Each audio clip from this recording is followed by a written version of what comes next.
I'm the program associate with the Wilson Center's Nuclear Proliferation International History Project, and I'm pleased to be here to welcome you to this event on the Foreign Relations of the United States series volume on the SALT I negotiations that we've co-organized with our colleagues at the State Department Historian's Office in connection with the 150th anniversary of the series. I've been excited about this event for quite a while now because it really brings out the essence of what our Nuclear Proliferation International History Project is all about, which is connecting past issues with contemporary policy challenges. And if you read through this volume, you see that a lot of the challenges that were surfaced by the SALT I negotiations are perennial issues in arms control negotiations today and will be for the foreseeable future. These include anti-ballistic missile systems. They're defensive, but they're also potentially destabilizing. Should they be limited by treaties? If so, how and to what extent? Similarly, MIRVs, multiple independently targetable reentry vehicles, were developed at least in part to penetrate anti-ballistic missile systems. But at the same time, putting more than one warhead on a single missile made treaty verification challenging. So policymakers and negotiators came up with the idea of using counting rules, one missile of X type equals Y number of warheads to work around this. And this is something that we've only very recently overcome. Only the New START treaty that we signed back in 2010 with Russia eliminates counting rules for missiles. And similarly, there are other challenges for treaty verification where policymakers and negotiators, more or less for the first time in a strategic arms limitation treaty, had to deal with balancing the challenges of national sovereignty and necessary secrecy against the stabilizing value of opening up to an adversary. And all of these challenges, we've managed to work through in the strategic arms limitation talks and in subsequent follow-on treaties. But in the future, if we get to any sort of multilateral nuclear arms control negotiations, they'll all be just as challenging and just as fresh as they were to all the people whose memorandum of conversations, dialogues, and memos are captured in this massive and awesome volume. So with that, I'll turn it over to Bill McAllister from the State Department Historian's Office, then we'll introduce our speakers. Thank you. I'm just here to say thank you very much to the Wilson Center. This is the third session we've had during our sesquicentennial commemoration. We had one on the 19th century series, and we had one earlier on Southern Africa volume. So we appreciate their co-sponsorship very much. And I'll just say that if you're interested, we have part of our website at history.state.gov. We have a page on the sesquicentennial of the series where we have a number of things we've published, descriptions of other talks we've given and papers delivered, conferences, things like that. Our official celebrations wind up next month with a conference at Williams College. But we will continue to do things after that, so check our website. We are in the process. We have 3 historians going through the material carefully. We'll be producing a book on the history of the Foreign Relations series, which we think touches on a number of important issues in American history and international history more generally. And we intend to go out and speak around the country and present what we've learned over time. So check our website for more of what we're up to. And I'll say thank you very much. All right, let me briefly introduce our speakers. Speaker bios are available outside, so I'll gloss over much of this. I hope not to offend anyone. Aaron Mahan is the Chief Historian at the Department of Defense and an Adjunct Research Historian at the Miller Center of Public Affairs at the University of Virginia. Before joining the Department of Defense as a historian, Mahan was at the National Defense University, and before that at the State Department Historian's Office, where she compiled a number of FRUS volumes, including the one that we're discussing today. She is also the author of Kennedy, de Gaulle, and Western Europe, and has published several chapters on NATO, the Berlin Crisis, and U.S.-French foreign economic policies during the 1960s. Next, Bill Burr is our Wilson Center Senior Scholar, a senior analyst at the National Security Archive, where he runs the archive's nuclear history documentation project. He is also, to our benefit, a frequent contributor to the NPIHP Research Updates series. He earned his PhD in history from Northern Illinois University and was a visiting assistant professor at Washington College, Catholic University of America, George Mason, and American universities. And then finally, Michael Krepon is the co-founder of Stimson, where he directs the South Asia and space security programs.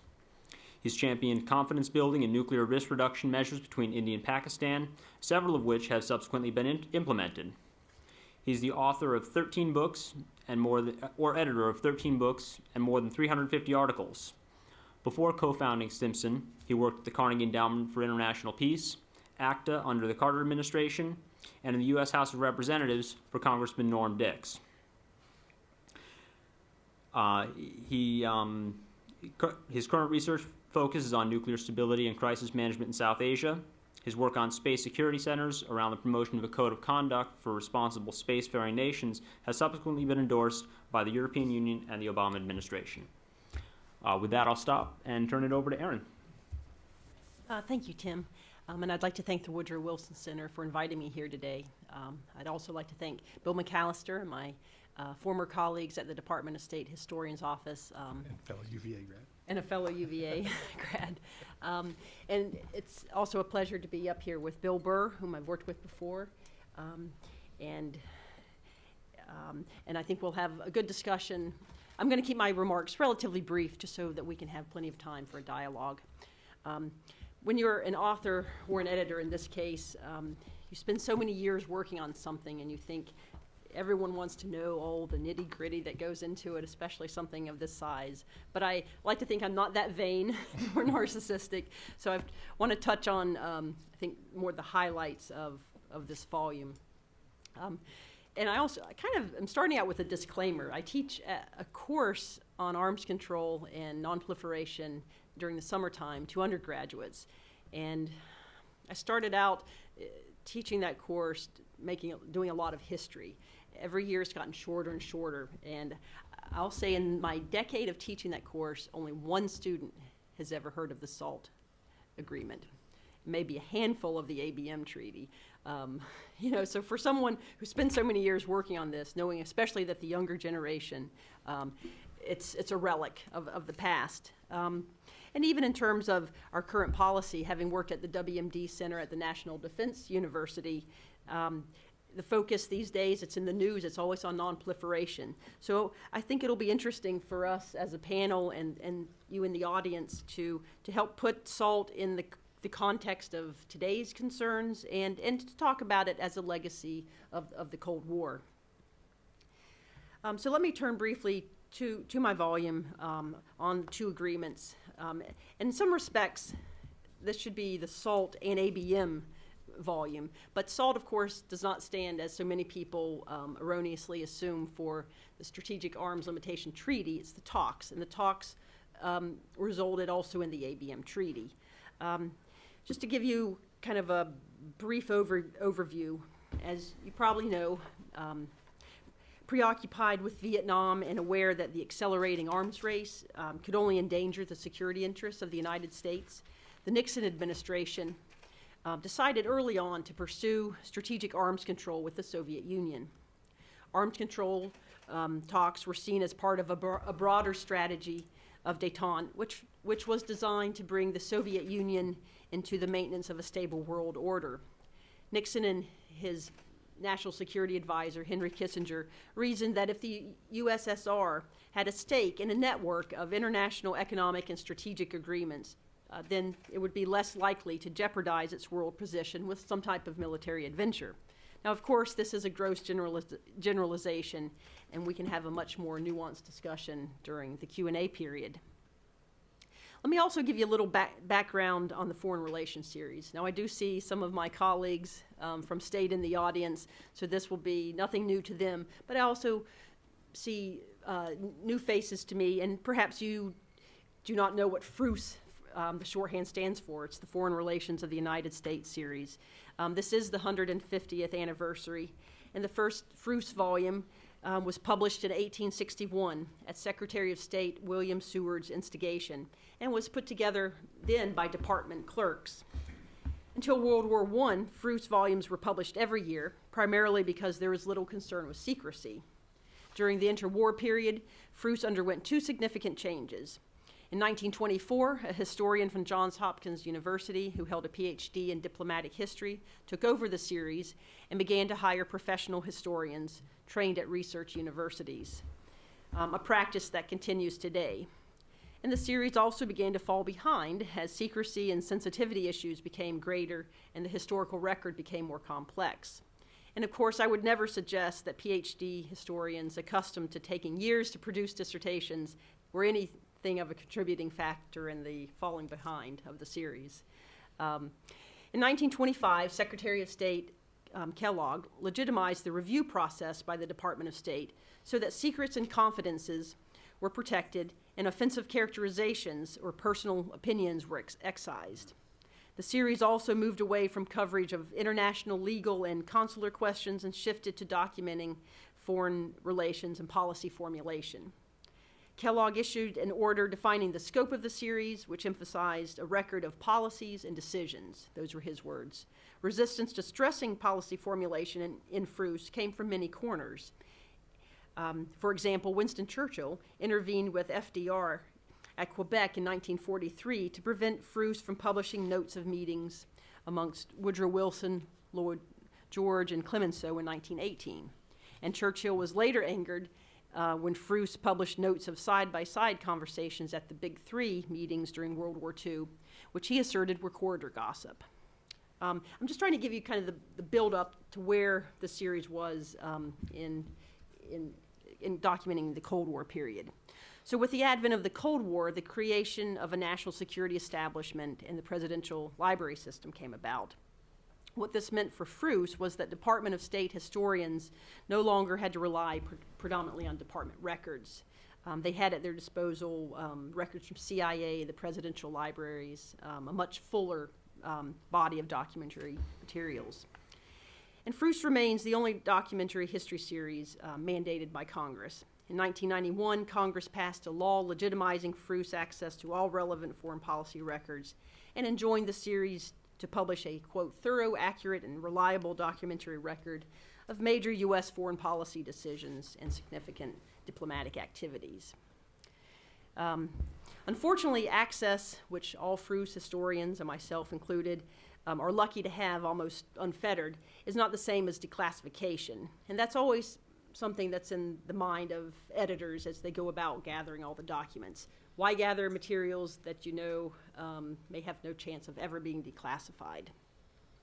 So I've always regarded FRUS editors and myself as they were rather quasi-archival and quasi-scholarly.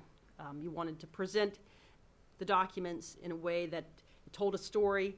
You wanted to also provide materials that were otherwise going to remain secret if not put through a declassification process by FRUS historians.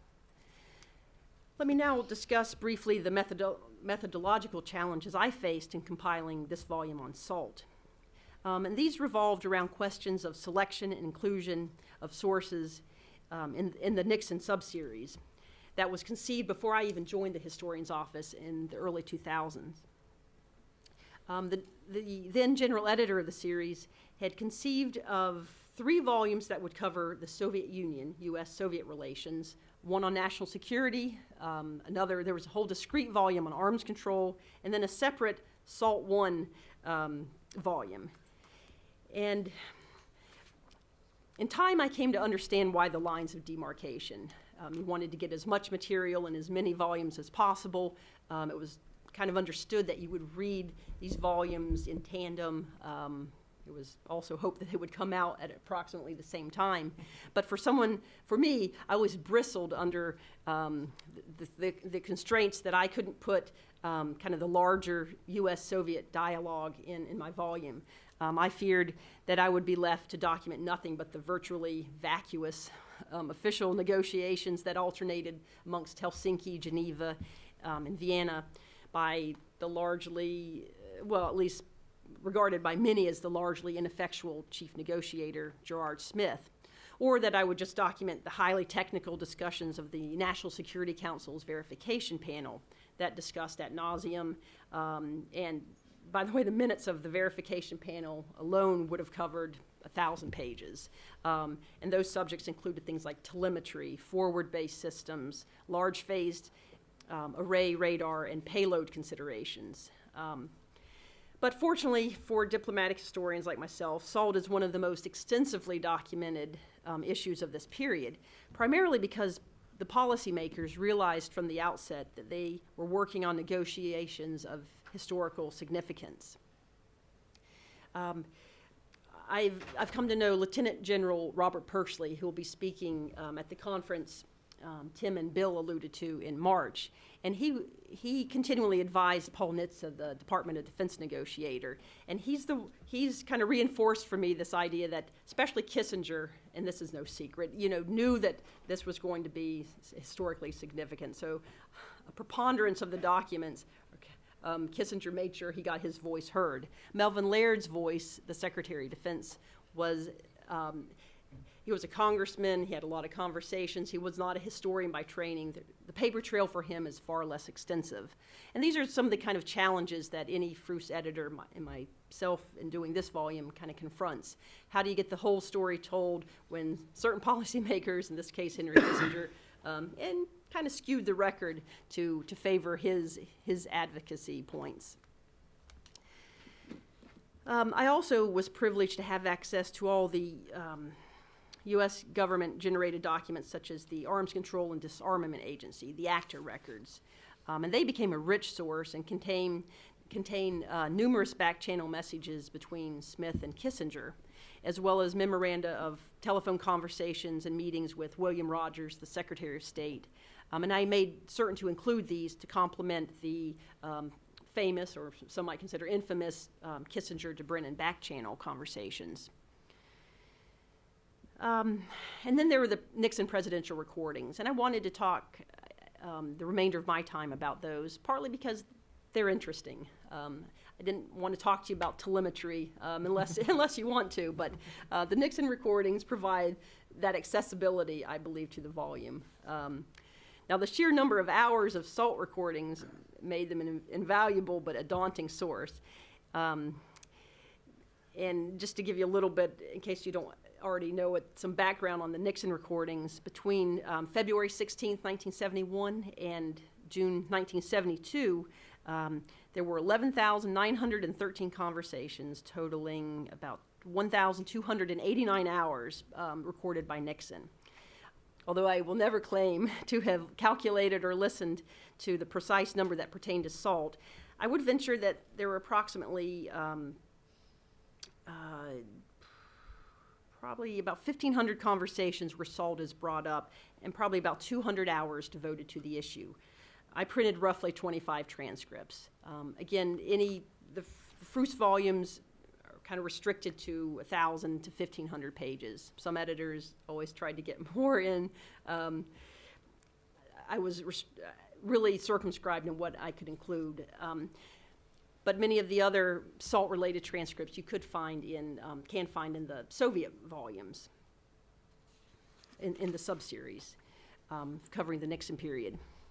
Although the conversations about SALT with Kissinger and Nixon's special assistant Bob Haldeman seem to predominate the SALT recordings, there are numerous conversations with ACTA Director Gerard Smith, with Secretary of State William Rogers, with Secretary of Defense Laird, and others involved with SALT.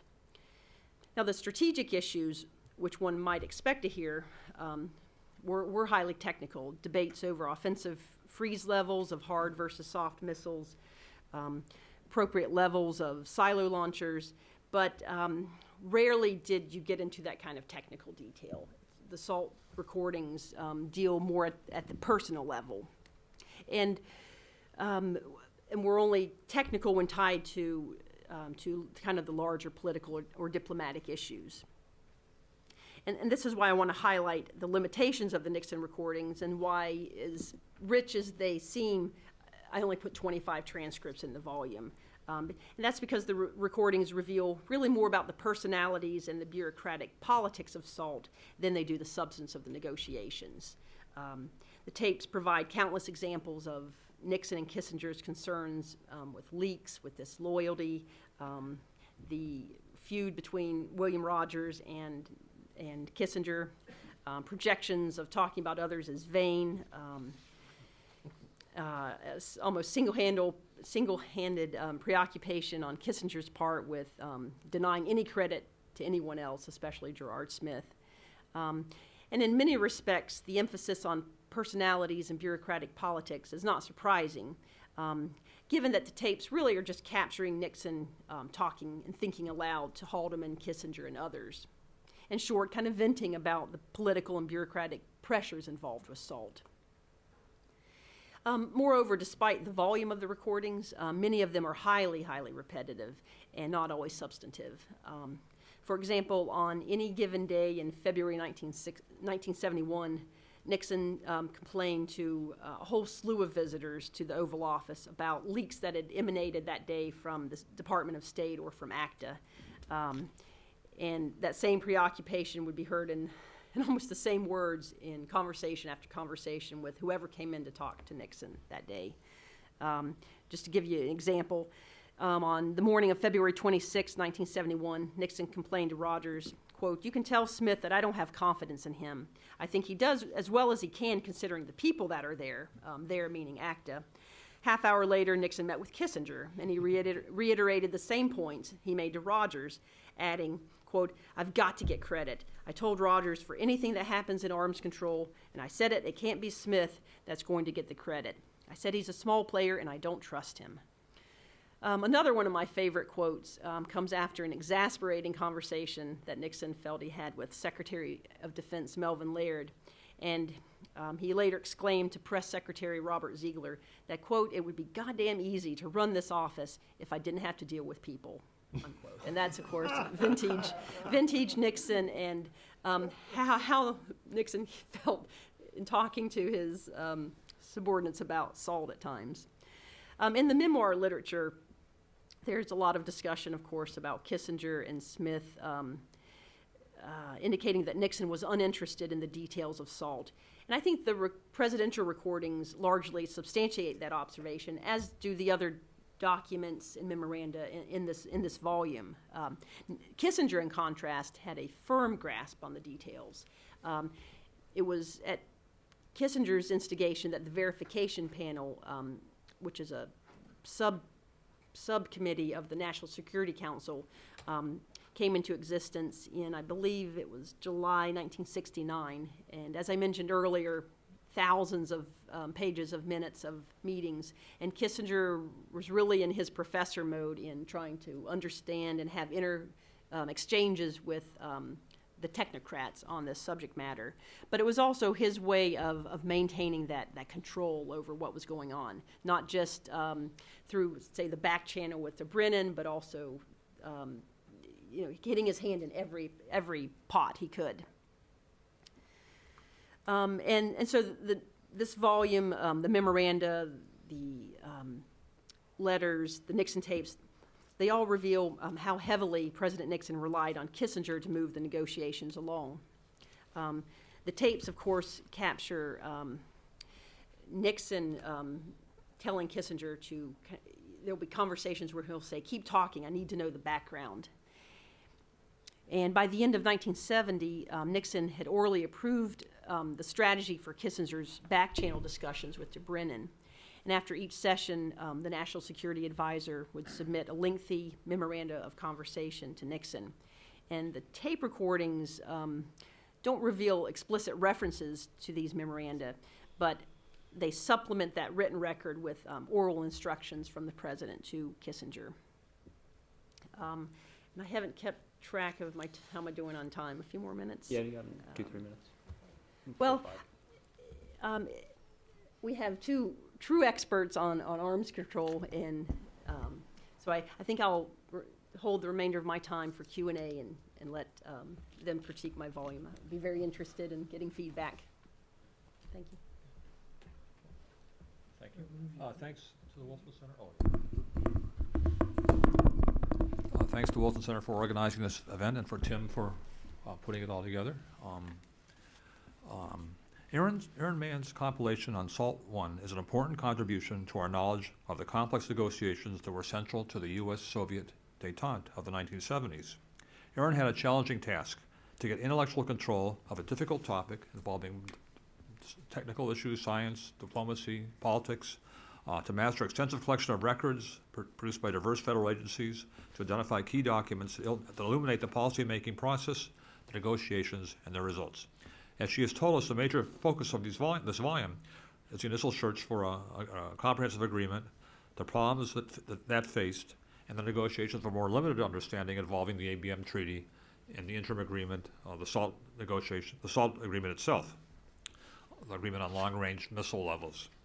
Now, using these records to provide a sense of these developments requires a selection strategy. Anyone with such a task is almost forced to develop a general approach. I can see at least two strategies, each having pros and cons. One is to show the interplay between the decision-making and the negotiators and negotiations. To document the guidance that went to the negotiators, the White House interagency process that produced the guidance, how the negotiators followed through, the obstacles that they faced, and the agreements that they produced. In the case of SALT, this would mean finding a way to document the meetings between the U.S. and Soviet delegations at Vienna and Helsinki, and also because the delegations were not the only negotiators to present the highly secret talks between Henry Kissinger and Soviet Ambassador Anatoly Dobrynin. An alternative strategy is to focus on policymaking at the White House and the top interagency/NSC level, especially to document Nixon and Kissinger's decisions and the advice of top agency officials and NSC staffers, among others. Now, this approach would not specifically document the interactions of the delegations, but the phases of the SALT talks in Helsinki and Vienna would be covered by the assessments of Kissinger, Melvin Laird, Gerard Smith, among others. Now, consistent with the policy level emphasis, this selection approach would document the talks with Ambassador Dobrynin, Kissinger's attempt to lever the negotiations to ensure that Nixon he got credit for the results, among other reasons. By selecting records that document the discussions and decisions at the highest levels that shape the SALT agreements, this approach would provide a sense of the decision-making process as a whole and their results. Now, I can see a lot of advantages to following the first strategy by documenting the interplay of the White House, the agencies, and the negotiators. Yet I can also see how an editor would find it useful to take a White House NSC-centered approach. The first strategy would take a lot of time, perhaps more time and resources than are budgeted for FRUS editors. The records of the delegation meetings, detailed in telegrams and airgrams, is massive, as Aaron says, and giving due weight to those interactions would take up much of a volume. A lot of that record has been declassified at the National Archives, so it's certainly available to researchers and is well described in the file listings in the beginning of the volume. So it's all findable stuff. Now, documenting the work of the delegations would have also meant sacrificing much valuable material at the policymaking level. The great stuff from NSC and Pentagon records that Aaron has included might have been left in the classified files of the National Archives and otherwise, and elsewhere, which would have been a loss. So there's a great value to having all this stuff here, because it might have just stayed classified otherwise. Yet the White House-centered approach has its costs, because the talks between the delegations were significant. They were where the rubber met the road, where the U.S. and Soviet proposals were rejected or accepted and then hashed out by the diplomats and the policymakers. Moreover, an approach that included the different levels of interactions would help researchers test the conflicting interpretations offered by former participants such as Raymond Garthoff and Henry Kissinger, and more recent interpretations from Jussi Hanhimäki, among others. So there are costs and benefits to both strategies. Now, the volume that Aaron has compiled is an exemplar of the White House NSC sort of high-level selection strategy. She has produced an essential record of the NSC level, presidential level decision-making process with thorough coverage of the main developments. To show how the SALT process unfolded, by SALT I mean strategic force levels plus ABM, though they're both different. To show how the SALT process unfolded, this volume includes great material from Kissinger and his staff, the Secretary of Defense Laird, the Joint Chiefs of Staff, the CIA, and the Arms Control and Disarmament Agency, or ACTA. A highlight, as Aaron has said, is the fascinating and often striking transcripts of Oval Office meetings produced by Nixon's secret tape recording system. With these documents, the user can get a sense of how Nixon and Kissinger thought about SALT, their strategic and political priorities, mostly political priorities, and the pressures and policy demands that they faced. Now, in the next few minutes, I will discuss some issues that were central to the SALT process and indicate how this volume enriches our knowledge of them. In so doing, I will point out a few areas where a few more documents might have improved coverage even more. Now, one issue is the role of MIRVs, or multiple independently retargetable re-entry vehicles. Another is the interim arrangements on submarine-launched ballistic missiles, or SLBMs. I'll also say something about politics. Now first, MIRVs. Now the introduction of MIRVs into the nuclear arsenal was one of those quantitative and qualitative changes that increased the deadliness of the arms race. The accuracy of MIRVs made them highly lethal. Making a warhead twice as accurate is like increasing the explosive power or yield by 8 times. Well, that's not in the FRUS. In 1970, Minuteman III began deployment with 2 or 3 MIRVs per missile, while Poseidon SLBMs began to enter the arsenal in 1971 with 10 to 14 MIRVs each. I think 10 to 12 or 10 to 14, I'm not sure. By the mid-1970s, the U.S. had over 8,000 missile warheads, a 37% increase from 1970. The Soviets were getting ready to deploy MIRVs on the next generation of ICBMs. Again, those numbers are not from the FRUS. Now, when the SALT talks began, however, none of that had happened, and whether to continue testing and then deploy MIRVs seemed like an open question. For the Pentagon, however, weather was not an issue because civilian and defense officials believed that MIRVs had been invented to be deployed as quickly as possible, as documents in this volume make clear. The Joint Chiefs wanted multiple warheads for strategic advantage and to deter threats. First, to maintain high confidence in the U.S. ability to penetrate Soviet anti-ballistic missile defenses. Second, to target the increased Soviet nuclear threat, including 300 new ICBMs that were being deployed at the end of the 60s. Now, what worried the Joint Chiefs was that the Soviet target system is growing, and that the U.S. lacked the warheads to cover all the important strategic and other military targets of the Soviet Union. Those are all quotes from documents.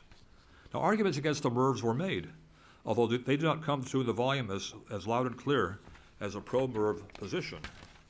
I would like to see a few more documents on the proposals to ban MIRVs, for example, from Raymond Garthoff and from the McCloy Committee, the General Committee on Arms Control and Disarmament chaired by John J. McCloy, which wrote important papers that put the issues clearly. Now, they gave advice that Kissinger and Nixon did not like. They liked his advice on some issues, but not on all. Now, the McCloy Committee argued that if the purpose of arms control is to have fewer deliverable nuclear weapons in the hands of an adversary, then MIRVs would defeat that purpose because the Soviets would eventually get them, giving them many more weapons, so defeating arms control.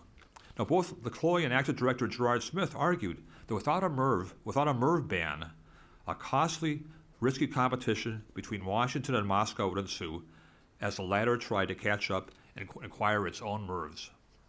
Now, such competition was risky because deploying MIRVs could be destabilizing. While JCS Chairman Wheeler denied a first strike interest, Gerard Smith believed that the Soviets could easily draw that conclusion. Otherwise, why seek high accuracy for MIRVs? So MIRVs could mean greater strategic instability over time.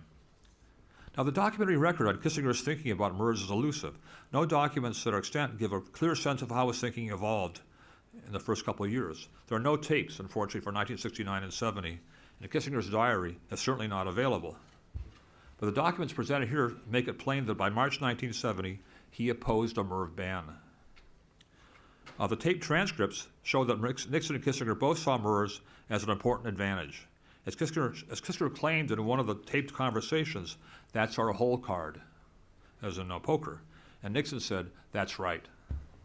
And for Nixon, having #1 military status was essential for U.S. diplomacy, so no hole card could be given up.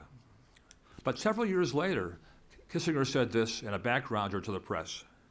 I would say that in retrospect, that I wish I had thought through the implications of a MIRVed world more thoughtfully in 1969 and 1970 than I did. Now, despite this tacit admission of error, Kissinger had read the arguments against MIRVs by McCloy and others, and it's likely that he very well understood the implications of letting MIRVs run free. But whatever Kissinger thought, Ray Garthoff and Seymour Hersh in their books are likely correct in arguing that he was not going to try to ban MIRVs when it would mean going against a skilled infighter like Melvin Laird. And going against the Pentagon would mean going against Republican Party hardliners like Strom Thurmond. And Nixon really hated conflict with his cabinet. He hated conflict with party leaders. And he wasn't going to go try to ban MIRVs either. Nevertheless, Nixon and Kissinger had to deal with pressure from arms control advocates in Congress and senior advisors like McCloy, so the White House supported an option to ban MIRV's flight testing and deployment, but not ban MIRV production. But the proposal that would be offered to the Soviets was structured in a way that was non-negotiable because verification would require on-site inspection, which the Soviets would never accept and was unworkable anyway. As was expected, the Soviets rejected that, but proposed a ban on production. Apparently, the SALT delegation suggested a counteroffer that included a production ban, but according to Garthoff and Hirsch, Kissinger said no. Now, near the end of 1970, when a U.S. diplomat said that failure to control MIRVs was a tragedy, a Soviet official replied that it was the U.S.'s fault for never making a serious and genuine offer. Now, whether it would have made a difference if Washington had been more forthcoming on MIRVs is hard to know. But I think it would have been useful to include a few of the documents on the fateful meetings where the U.S. delegation presented the MIRV proposal and the Soviets responded. Now, another issue that is well documented is the negotiation of the interim agreement on strategic missile levels, on ICBMs and SLBMs. There was an interest in having kind of a freeze in the SALT agreement. Now, the role of submarine-launched ballistic missiles, SLBMs, proved to be a vexing issue in reaching agreement because of a lapse in Kissinger's secret talks with Dobrynin. As one of the MEMCONs demonstrates, when Dobrynin asked Kissinger whether the proposed freeze of missiles would include ICBMs or SLBMs, Kissinger replied, "We were prepared to do either." We were prepared to do either. It didn't matter. The Soviets took that and ran. They did not want to include SLBMs because they were trying to catch up with the United States. Therefore, they proposed that only ICBM levels be frozen. Now, this became a difficult issue because ACTA and the State Department and the Joint Chiefs, the Pentagon, they wanted to include SLBMs in a freeze. So Kissinger had to go along with this rhetorically. But the Soviets kept resisting. They did not want to include SLBMs in a SALT agreement. Now, the issue was unresolved until Kissinger made his secret trip to Moscow in April 1972, when he finalized a deal designed to neutralize the opposition and placate the Kremlin. Using the back channel with Dobrynin, Kissinger had developed a proposal that Moscow could accept by letting the Kremlin go ahead with its planned SLBM buildup. So under the deal, Moscow would be able to build up to 62 submarines and 950 SLBMs, which is pretty much what they wanted to do. Now, deceptively, Kissinger told Smith and Rogers and the Joint Chiefs that this was Brezhnev's offer. For years, no one knew that it had been cooked up by Kissinger and his assistants at the NSC, not by the Kremlin. To win over the Joint Chiefs, Kissinger persuaded JCS Chairman Thomas Moore that without the deal, the Soviet buildup would have been greater. Instead of 950, it'd be 1,050 or even more, and more submarines. But if Moore went along with the Kremlin proposal, as it were, the Navy would get an accelerated Trident submarine program. They'd get more MIRVs and more accurate missiles for the submarine fleet. But to Kissinger's shock and anger, during a stormy White House meeting, when this proposal was discussed, both Smith and Secretary of State Rogers opposed the deal.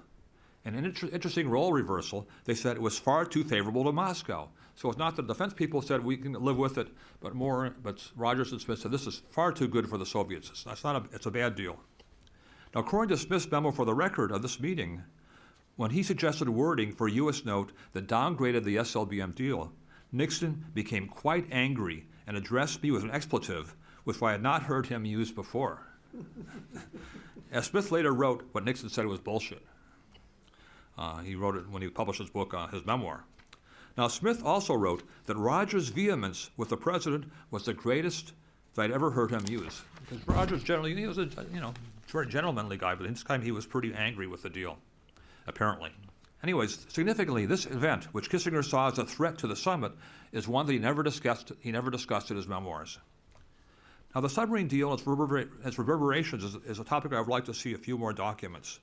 Now, some of the material in the volume alludes to the role of the back channel in producing the deal, and as Aaron says, these volumes are all sort of worked together, so the other Russian volume, I think, has some more stuff on this. Maybe you weren't even... And there's a question of the back channel volume, which I'm not sure you even had access to at that point where this is all laid out. So there are complications, I imagine, in presenting this issue. But in any case, I think that it would have been interesting to see some of the dealings with Moorer and the agency reactions to the SLBM deal. Would have been interesting to see in the volume, but it's a complex question. Now, finally, I'll turn to the politics of arms control, which is well documented in the transcripts of the Nixon tapes. They provide interesting confirmation of the role of domestic politics in Nixon's calculations about SALT, and they tell us a lot about Nixon himself. For example, speaking with Kissinger in April 1971, he argued that this kind of agreement isn't worth a damn, but we're having it for political reasons. Because the American people are so peace-loving, they think agreements solve everything. Now, in other words, Nixon is saying in a different way that the SALT was a tactic to get a summit with Brezhnev and then get Nixon reelected as a peacemaker. A few weeks later, Nixon says, all this is, pardon me, this is him, not me. All this is a bunch of shit. It's not worth a damn. The point is that in terms of our public relations, we can use something like this. So again, the politics of SALT he very clearly understood as something that would be good for his reelection. That if you have a summit with the Russians in 1972, this will look really good, Nixon as a peacemaker. Now, the politics of SALT was closely connected to Nixon's relations with agency chiefs and his own anxieties. And Aaron has talked a little bit about this already. Often worried that the SALT negotiators would rob him of credit, Nixon complained about Gerard Smith, the slippery SOB, he would call him. One of the problems of the months before the 1972 summit was that Smith would see a problem and want to solve it. For example, getting a final negotiating position on the ABM. But the White House resisted this, leading Smith to wonder whether the president is installing this for the summit. And Nixon then said to Kissinger later on, why shouldn't we stall for the summit? So that he can get credit? Is that it? Evidently, Nixon believed that Smith was as insecure as he was about getting credit. In any event, Kissinger replied, well, he isn't running for re-election, Mr. President. You are. Now, there's much more that can be said about this fascinating material in this volume, but let me conclude by citing one rare little nugget that I found in the transcripts. On page 929, Kissinger paraphrases a conversation between Marshal Grechko, the defense minister, and Leonid Brezhnev, where they argued about issues such as the U.S. demand to not put modern missiles on diesel submarines, and Grechko telling Brezhnev, well, we're going to get rid of them anyways, it's no big deal. Now, Kissinger's comment about the source of this conversation is excised, but there's no doubt that this is a reference to the ultra-secret Gamma Guppy program, the NSA intercept of radio telephone calls between the limousines of top Soviet leaders. Gamma Guppy, a name we don't hear too often. Now, this may be the first time such information has ever been used in a FRUS volume. Whether we'll ever see more of it remains to be seen. Now, in conclusion, I want to emphasize that this is a tremendously useful volume that will prove to be of great value to researchers over the years, and I think it's Erin's credit that she was able to put it together. Thank you for listening. Okay. Thank you, Bill. Michael? I've labeled my talk SALT 1, The Joy of Primary Documents. The release of this volume is a gift, and my thanks go to Erin for all of her hard work. If she was concerned that this material would be vacuous because of all the other stuff that's out there, don't worry about that. These documents provide a very rich context and a lot of particulars to familiar narratives. We're in the room with the principals and their key staff. We have a much better sense of personality, nuance, and maneuver, both bureaucratic and diplomatic. I didn't have a problem with the focus on the White House because that's where the action was, that's where the controls were. So I was happy with that.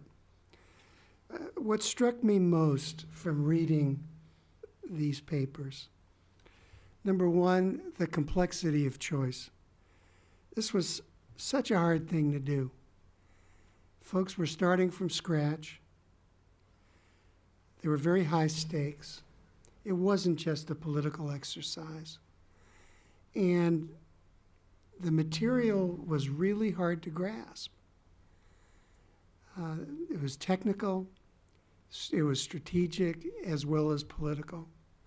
And the intelligence community, my reading of these documents, really didn't get a good handle on the Soviet missile buildup until mid-71.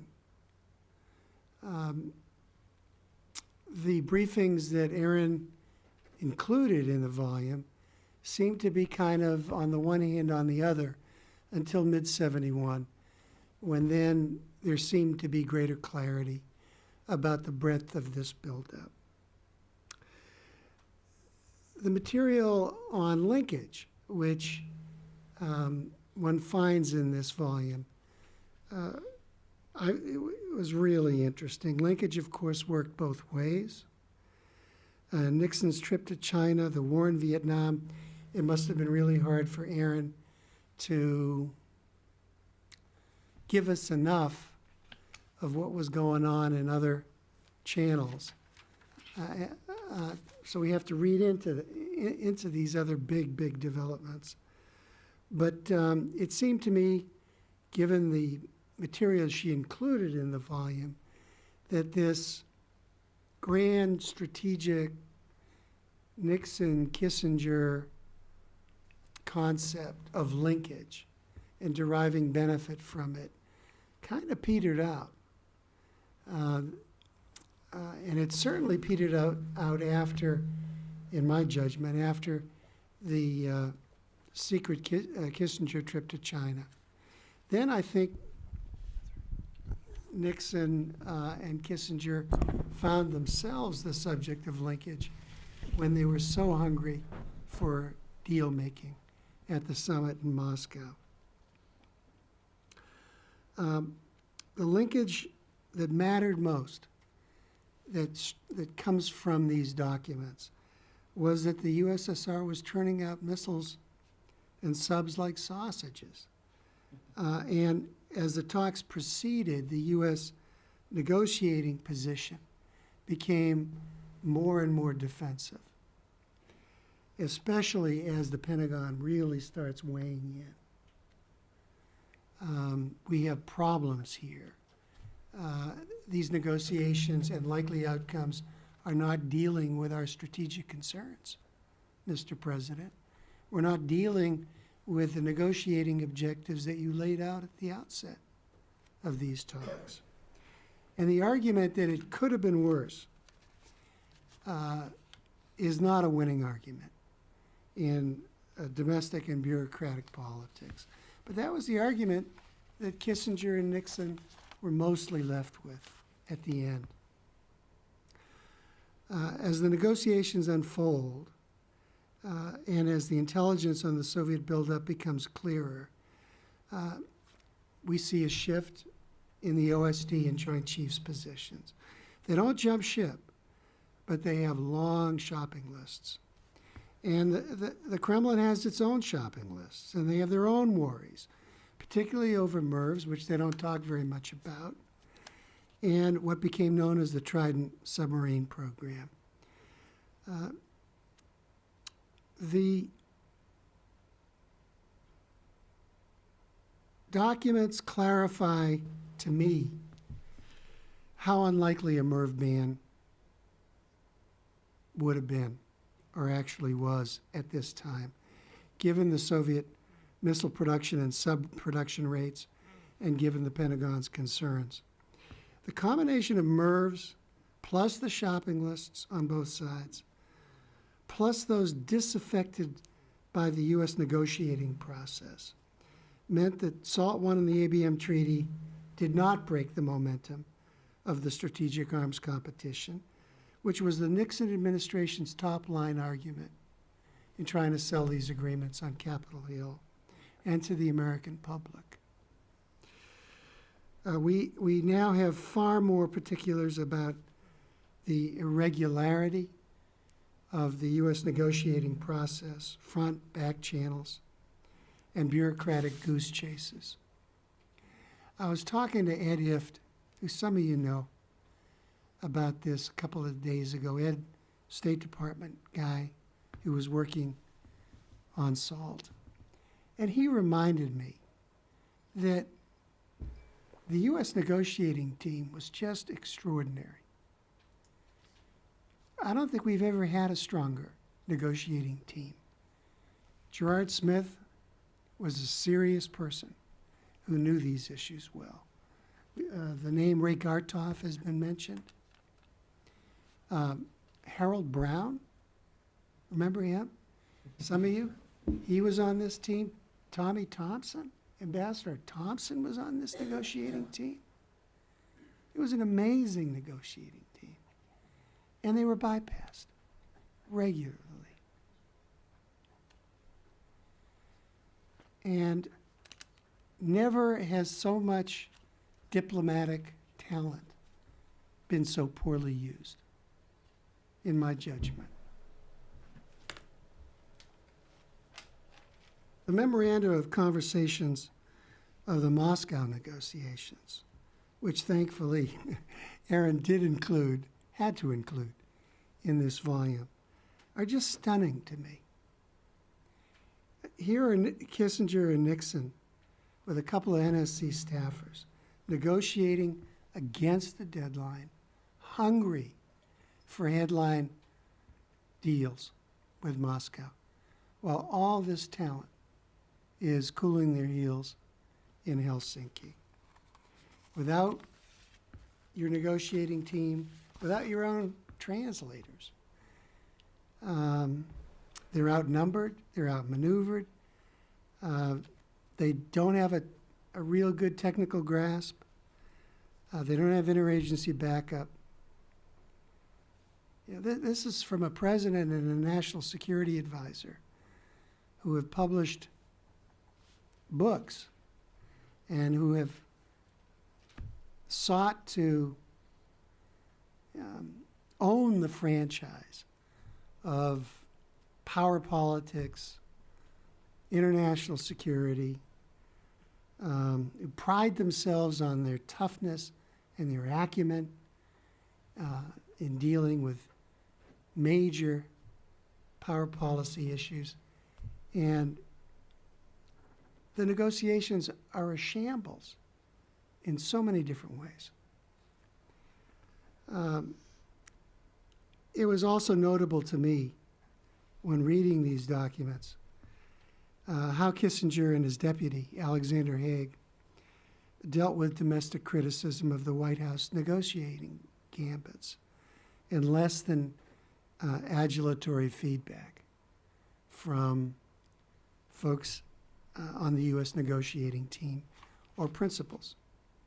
The particulars mattered, and when the particulars added up in the Kremlin's favor, Kissinger and Haig blamed them on somebody else, mostly poor Gerard Smith and the president's domestic political enemies.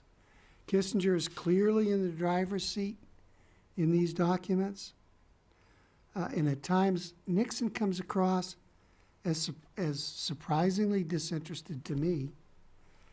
I read the memoirs, and I'm still surprised by how disinterested he was in the particulars, unappreciative of the strategic implications of the proposals he was endorsing. And sometimes he expresses opposition to negotiating positions that Kissinger favors, and subsequently Nixon endorses Kissinger's position over his own thin instincts of how to proceed. And yet, despite this shambles of a negotiation, despite the irregularities, these are historic agreements.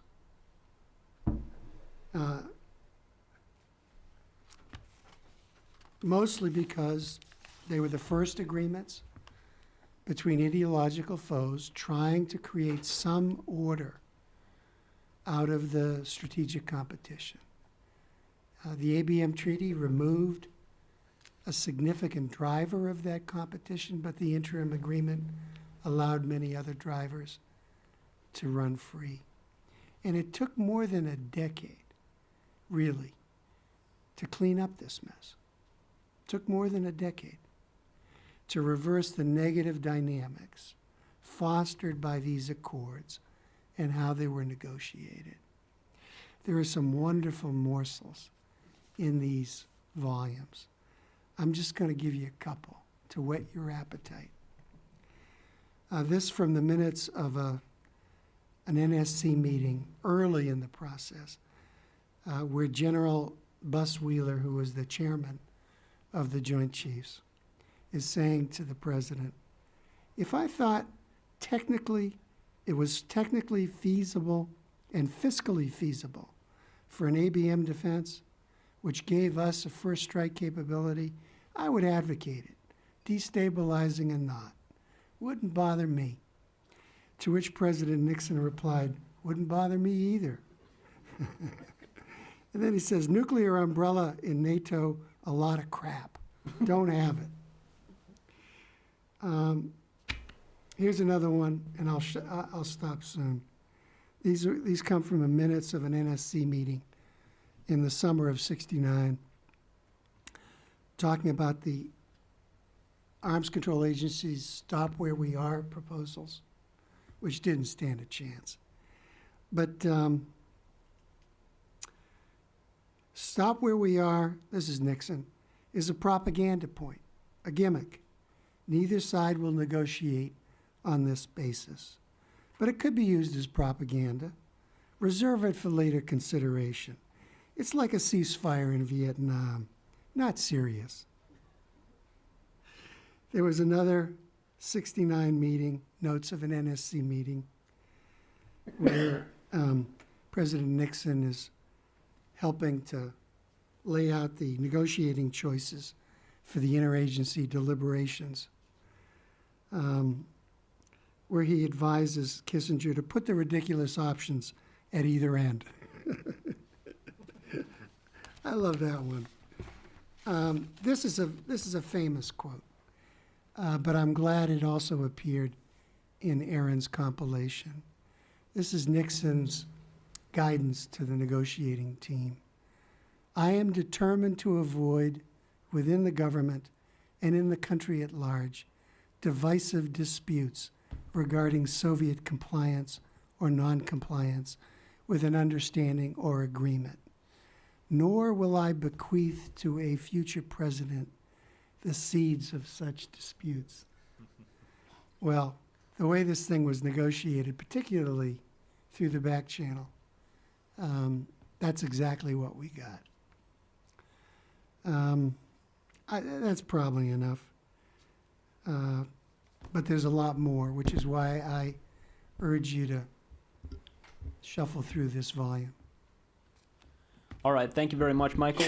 It wouldn't be a proper discussion of this sort of thing without some Nixon-Kissinger gems.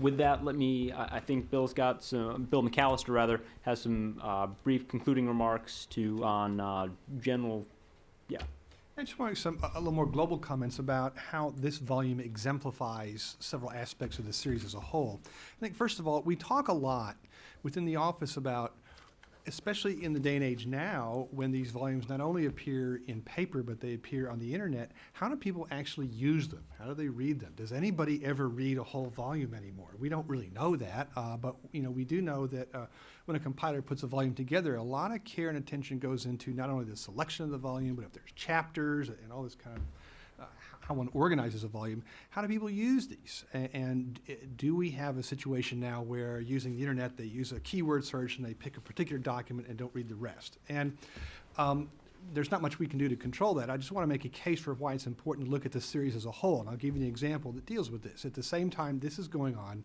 I compiled a chapter for the Global Issues volume on law of the sea. And what you see at this exact same time, between '69 and '72, is when the U.S. government is deciding how it's going to deal with the third UN Conference Law on the Sea, which turns out to be these very large negotiations that go on for years, beginning in 1973. And if you look at the documents in the volume that I compiled, what you see is that although there's a lot of discussions with people in the fishing industry and deep sea drilling and mining and all these other issues, what really drives it are two things. and they're both naval issues. One is whether the U.S. concludes in the end, it doesn't matter whether there's a 3-mile limit or a 12-mile limit or a 200-mile territorial limit. The Navy has to have the capacity to move surface ships and submarines around without impingement. That's number one. And so that's an open issue that's discussed openly in the negotiations. But there's another one that isn't discussed openly that gets declassified many years later, and it's the submarine issue. So what happens is the United States wants to put these underwater secret listening posts all over the Atlantic in particular. It's called the SOSUS system, in order to deal with the very fact that they cannot control the submarines that the Soviets are producing, and that at this point it's evident that they can park their submarines, whether it's 200 miles or 3 miles off the U.S. border, doesn't matter much. Within a few minutes, these nuclear missiles can be launched on U.S. territory. So they can't stop it. So what do? You have to figure out, you know where they are. So if you have this very careful listening system, you can know where the submarines are. And when it looks like war, you take them out before they can launch. This is all extremely secret within the U.S. government at the time, but it's one of the two key drivers to these very public negotiations that go on for a decade afterwards. So if you read this volume, then you read the Global Issues, Law of the Sea volume, you begin to see how these topics interconnect. And so I'm always going to make a case for why one ought to look at these volumes as a totality, because it is a series for a reason. That's why we do that. Secondly, I think one point was made, which I think is important to think about, is that the series does serve as an important declassification engine. And we do think carefully about which documents we want to get declassified. And often the goal of a compiler is to leave sort of a breadcrumb trail, so that those who see the volumes can then say, well, I see there's a certain set of records I'd never heard of before. There may be one citation from one document in this whole volume on a set of records that we didn't know existed previously. I can now go and investigate those records and ask for more. So that's another value of FRUS. The third thing I'd say simply is that out of all the resource constraints we have, compiler time, money, the total universe of documents out there, the key resource constraint is your page limit. That's the single most important thing. And that leads to the issue of the individual compiler, the individual editor, who does, as we've learned here, make very careful choices about strategy. It's not just a collection of documents. There's clearly things you choose to, not just which documents you choose to put in, you choose to leave out, but what tack you're going to take, what level you're going to work at. In this case, it's a White House story. And individual compilers think very carefully about what their options are in that regard and choose and select. And so those, I think, are sort of global comments about how the series fits together as a whole, sort of the common issues that all compilers have to deal with in putting volumes together. So. Are you locked into font size and stuff like that? One of the drivers here is that you can only print so many pages in a volume before it gets Right. too big. It's, 1,400 pages or whatever it is. Once you get beyond Ted, once you get beyond a certain, there are just physical printing problems beyond a certain number. All right, thank you very much. And I think with that, we'll open it up for Q&A. Please wait for the microphone and identify yourself before you begin speaking. Don Wolfensberger? Straight in the back, Amelia. Hi, I'm Don Wolfensberger with the Congress program here. I'm wondering to what extent you do take into account what was going on in Congress at the time all this was happening. I happen to have worked for a member who was a part of the bipartisan members of Congress for Peace Through Law. He was a lead advocate of the MERV moratorium. And I know Kissinger sort of dismissed these members as a bunch of noisome gnats that were just buzzing around and causing problems for the negotiators and so on. But at the same time, you have to take into consideration that public reactions, what's going on the Hill, does influence our foreign policy formulations and how the people at the White House and elsewhere in the executive react. I was struggling to look in the index for the for the congressman's first name, Brooke. It's been Edward Brooke. It's been over a decade since I've worked on this volume, so my memory's a little fuzzy. But yes, there were prominent people like Brooke and the Mansfield Amendment, and these kind of topics came up. Are sprinkled throughout the Nixon tapes, and I think that's where I tried to capture the congressional end as much. And I'm also drawing a blank on whether I had access at the time to the Moore diary. There were other kind of areas where Bill alluded to documents that you want to leave a breadcrumb so that people can put in FOIA requests down the road. And the Moore diary, available through the Joint Chiefs of Staff, was one such source. The congressional documents. That's one area. It's so diffuse in a way. To see where Congress has an impact on policy is very difficult, I think, to document in the FRUS series. And we've had, I'm not working there any longer, but when I was there, we had many discussions on how do you insert that congressional voice. And it's sometimes done, I remember putting in editorial notes where you do have some writing license to take a snapshot from a congressional record or from Congressional Quarterly Almanac and capture some of that congressional in. But in terms of whole-scale hearings before the Hill, talking about key issues related to SALT, that was very difficult. That's the choice, to choose between something had an impact or something that may have had an impact. Hope that answers your question. Nixon he may be weak on the particulars, but he has a sure grasp of politics, the politics of SALT. That's my reading of these pages. And criticism from the left, the politics of arms control is, don't worry about your left shoulder, but be totally aware of the right.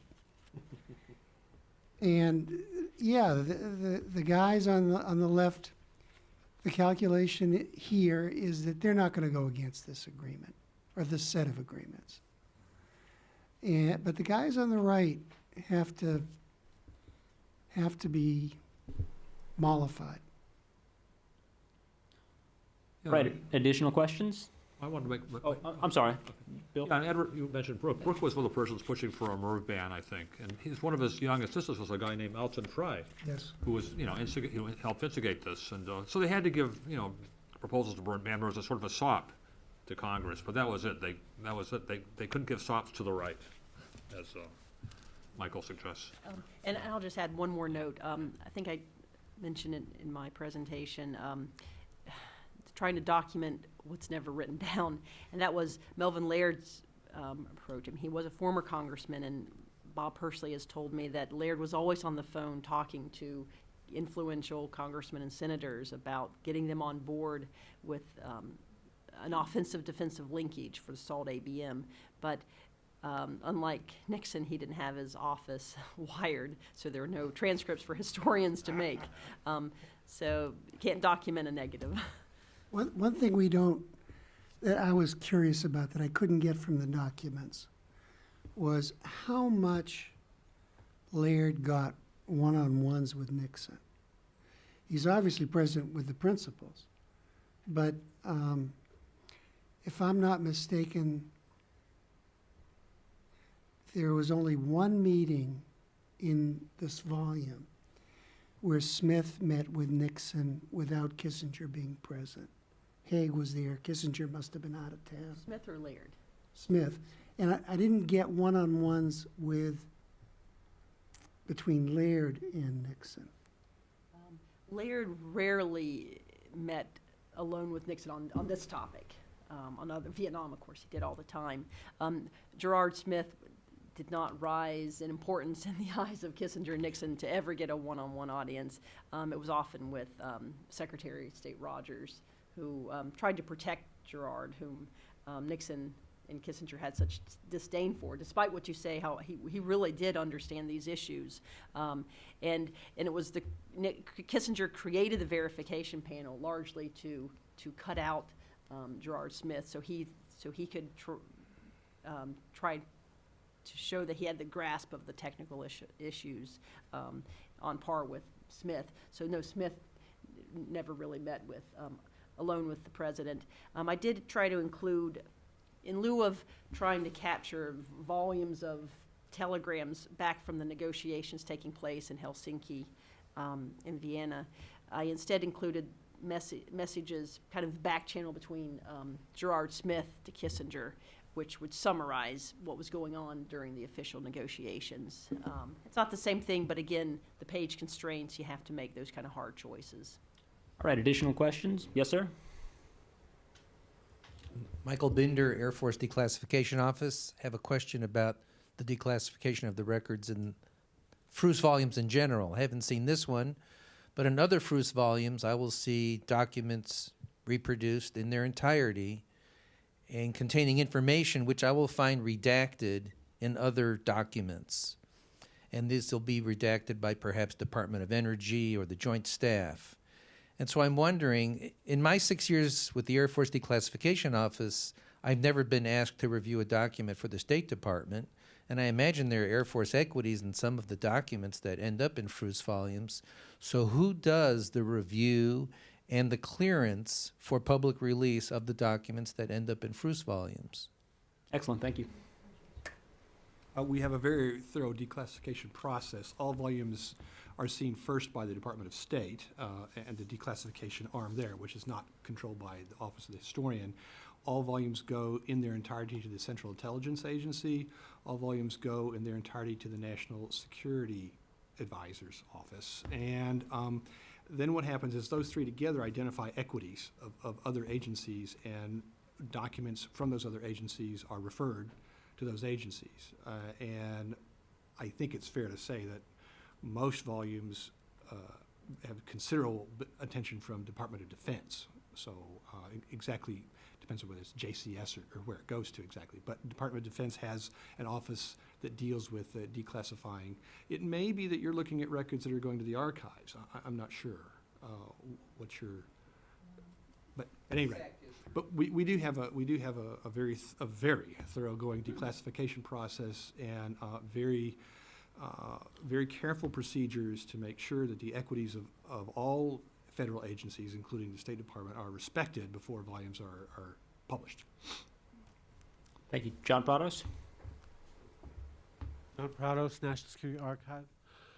Michael, you mentioned that the intelligence on the Russian missiles starts to come into focus in the summer of 1971. I'm wondering what the documents say about the fourth generation Soviet ICBM family, and in particular whether there's any kind of a sense in the records that White House, National Security Advisor, etc., have a handle or grasp on that. My memory, and I will yield to Bill and Aaron on this, is that there are a few of the briefings are summarized. You kind of took an indirect approach. We don't have some actual documents, but we have references to them. And the early briefings suggested to me a lack of appreciation of this new generation of ICBMs that are coming. Their throw weight, their MIRV potential. But starting in the summer of '71, this is my recollection, and certainly after that, alarm bells are ringing. But of course, the U.S. negotiating positions have been set by then. Deep cuts and throw weight limitations were, if they were ever considered, they're not in this volume. And the stop where we are proposal was politically objectionable. The real question, though, was the provisions for modernization, silo modernization in particular. To me, the material from the Moscow summit was an eye-opener, because Kissinger, who's there, who does not have a firm grasp on technical detail, is being pretty forgiving, swapping proposals 10, 15%. What do you think? And the implications, volumetric implications, are huge. And he has basically opened the barn door. Whether he could have closed it with his negotiating team present, with technical advice present, is another question. But when you read this, John, you'll see it's striking. Well, there's one funny thing that just occurs to me, that Gerard Smith sends a cable to Kissinger in Moscow saying, look, if you go along with this deal with the Russians, we won't be able to field Minuteman III because the silos will be too narrow. We've got to have enough room for our Minuteman III, so you've got to change the deal, otherwise we'll be in real trouble. So the delegations had expertise that Kissinger didn't have, and they really saved saved him from a big mistake. I think it was a big mistake. Yeah. I didn't think he was savable. And I think those kind of larger strategic questions, how SALT fit into national security, you'll find in the companion volume, National Security Policy, that covers the same period. I know I tried to duke it out with the editor then on who got to cover MERV's SS9, and I think those kind of issues are covered in that volume. Not so Yeah. much. Yeah. I think, anyways. Additional questions? Yes, sir? If you wait for the microphone, thanks. Thank you. My name is Thomas Julian, and apropos Aaron Mahan's comment about her students not knowing anything about SALT, I might note that at the request of some of the people who run the Air Force Institute of Technology, I went out there to give a seminar on nuclear policy, and to a very large group of nuclear engineers who were absolutely fascinated. They knew nothing about this or much about nuclear policy in general. But then this may be a bit beyond the volume, which is fascinating. I must say, I've used FRUS in the past, but this discussion makes me want to go read it because it's not only useful, but sounds very, very fascinating in terms of the personalities and information provided. But this is really to Michael Krepon. You mentioned that it took a decade because of the shambles of this negotiation to clear up, and I'm wondering if you felt that it had been cleared up by the time of the SALT II negotiations. The JCS rep happened to be a friend of mine, and I got pictured, his role was pictured as being the honest broker between Paul Warnke and his staff and the other more militarily oriented people. So one wonders if it was not just the invasion of Afghanistan that led President Carter to withdraw the legislation or the treaty. Your comments are, again, maybe a bit beyond this topic because this is on SALT I, but I appreciate your comments. Yeah, I was actually in government during that SALT II period. That was a catch-up exercise to try and gather as many of the cows that were in the pasture already as possible, because the barn door was open with the interim agreement. And I don't believe the mess did start to get cleaned up until the Reagan administration and the second Reagan administration. That's my view, where we started to the focus, the framework for negotiations shifted to reductions rather than controls, reflected in the name of the negotiations. The ABM treaty remained in play and was used successfully for leverage. It's such a great story. We can't, when are you guys going to get to that volume? I'm sure that one's going to be a classic. You have to relent on the page limitation on the during the Reagan administration. Now, the mess consisted not only of trying to corral MRVs and this throw weight problem, but also dealing with a deep domestic disaffection with the process that was in no small part fostered by the tactics that the president and the national security advisor used. The most consequential, bitter critics of arms control. Some of them had a lot to do with these with being burned during these negotiations. I believe I saw a question over here. Yes, sir? If you'll- Steve Randolph from the State Department Office of the Historian. I've been trying hard actually to figure out how to turn this into a question, but it's going to turn out, I think, to be more of a comment. First of all, thanks to all of you for listening, and to the panelists for pointing out the contributions of the series in this particular volume. We got 9 compilers down here, and it's these contributions drive the efforts that we put into this thing. On the particular comment that I had is, as a private scholar, I do most of my work on the Vietnam War, and what I was struck repeatedly through the commentary here is how many really shocking similarities there are between these negotiations and the ones that brought an end to the war, the Kissinger-Leduc-Toe negotiations, and just to kind of list some of the things that struck me as similarities here. First of all, you have an absolute shambles of a negotiating process. I mean, it's if anything, I think much worse, as far as I can tell, than this process that was followed in SALT. You had the same thing of an interagency full of people who knew what they were talking about, but none of them having a voice in the end game in the negotiations. You had, in the case of the SALT talks, I think you had the external villain, and it was Jerry Smith. When Kissinger was trying to fire Nixon up and build this kind of a playground alliance that he always was trying to create in these transcripts, he would turn Nixon against Smith. In the case of the Vietnam negotiations, actually more often against President Tu, our formal ally, was always the villain in these conversations between Kissinger and Nixon in the end game.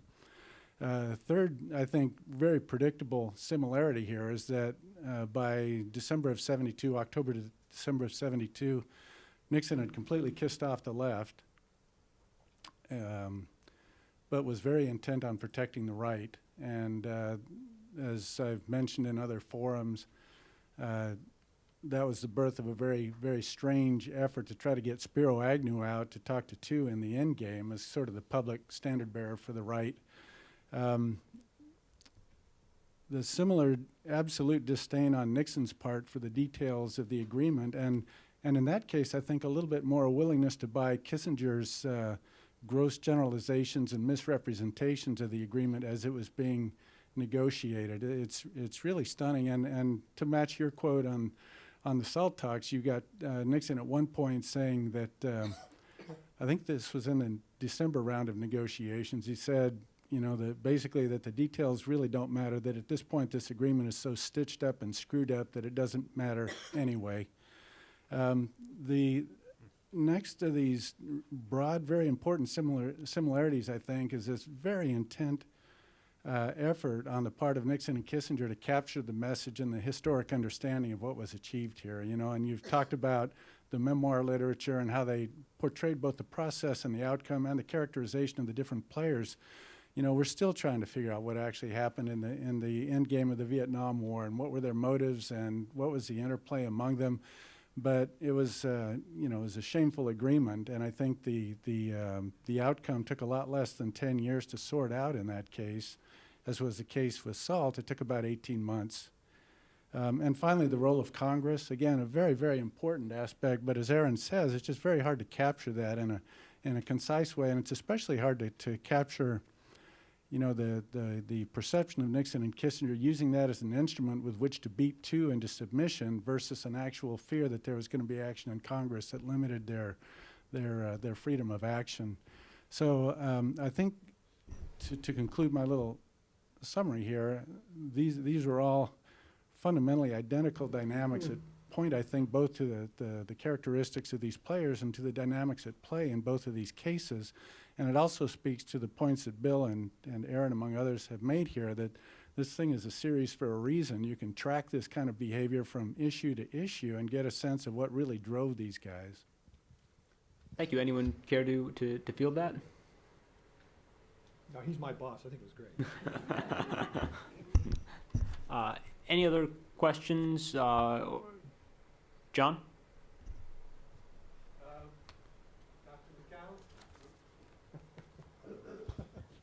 let's actually shift exactly to this question of the FRUS series. I love Steve, but I don't want to get engaged in Vietnam here.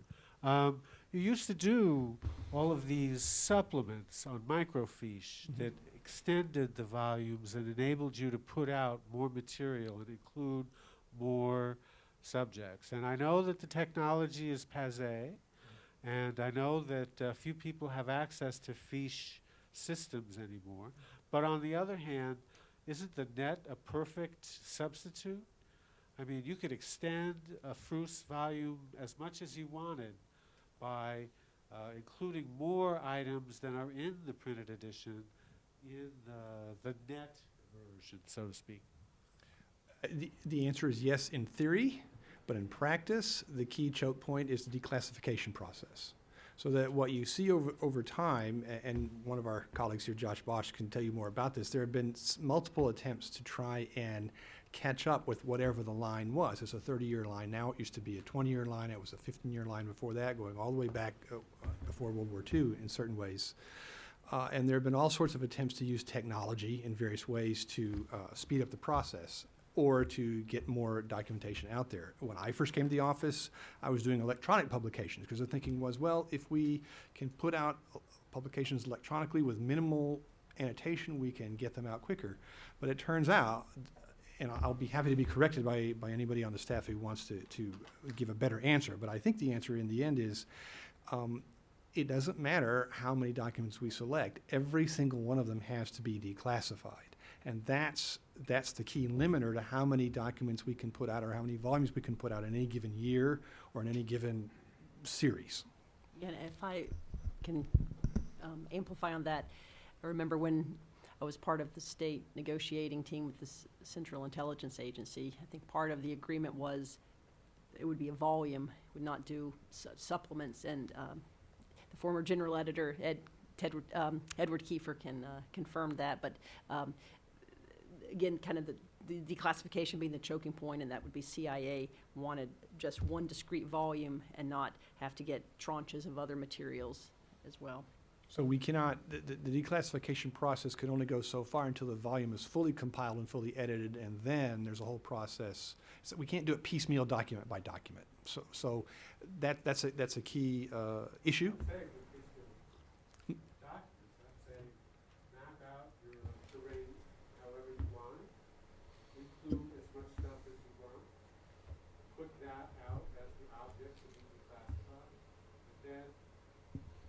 Select out some slice of that goes into print, that the rest of it is web only? Well, the limitations is still the declassification, so that would make the process take longer, not less time. So there's always a balance between thoroughness and timeliness that we wrestle with all the time. And so, no, it's not. No, it's not moot. Well, an important discussion, but I think that probably not one that's likely to be solved even by this August forum. So with that, let's wrap up, and if you'll please join me in thanking our panelists.